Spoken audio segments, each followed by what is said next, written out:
Okay, welcome back sa channel ko, Master Show Vlog, Masters in Self Study. Update ko lang kayo dito sa ginagawa kong ano, har Carman Hardo na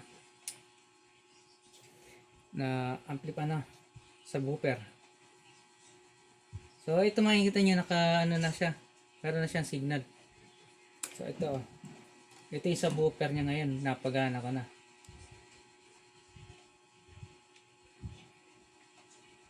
Ayan na. Wala na. So may on off yan na. Ito yung trinis ko na bali. Ang nakita kong problema yung nandito na capacitor. So tinanggal ko na, hindi naman ito magagamit. Kaya tinanggal ko na. Ang ginamit ko na lang, iba-bypass ko na lang yung ampli rate, yung preamp nito papunta sa amplifier. Yan, na-trace ko na. Bali ito nakaganyan yan. Yan.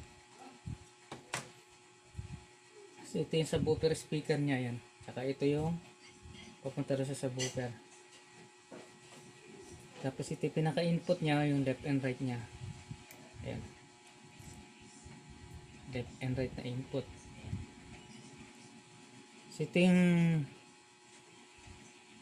switching, yung mga switch ng ano, ayun o, yung mga switching IC yan. Ito ang nagko-control. Na-trace ko yan dito. Trace ko na isa-isa.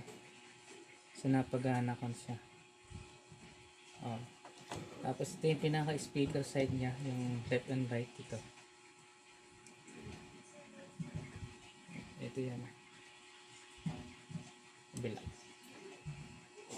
Oh, wala. Meron. Ito. So yun na. Ito si speaker niya. Subwoofer speaker.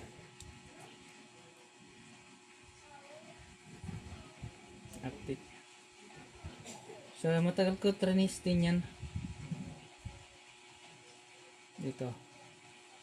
Meron itong standby dito. Dito ko nakita yung standby niya dito. Ito yung 5 volts. Ito yung pinaka standby on off niya. So ito i-short ko.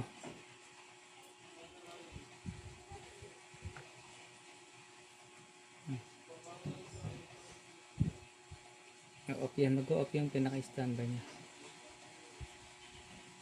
Yung standby ito, directed to sa standby ng ng ampli dito. Ay, ang init ah.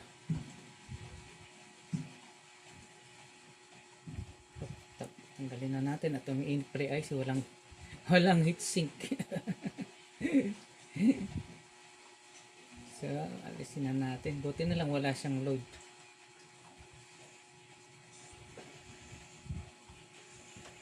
Umiinit siya. Walang load. Wala pang load, umiinit na siya. Kasi nga, gumagana na yung ampli niya. Tanggalin na natin ito. So, umpisa natin i-trace yan. So, i-trace natin gamit itong isang scope terminal lang. Isang channel lang scope.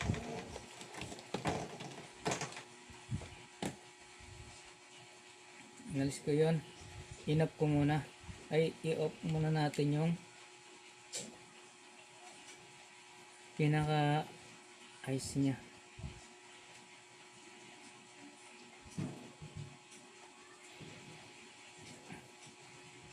Yan, in-off muna natin para wala lumabas dun. So ito yung signal na. Yan. Signal niya na. Yan, tapos punta yan dito. Sa subwoofer ito. Tapos ito yung left and right niya.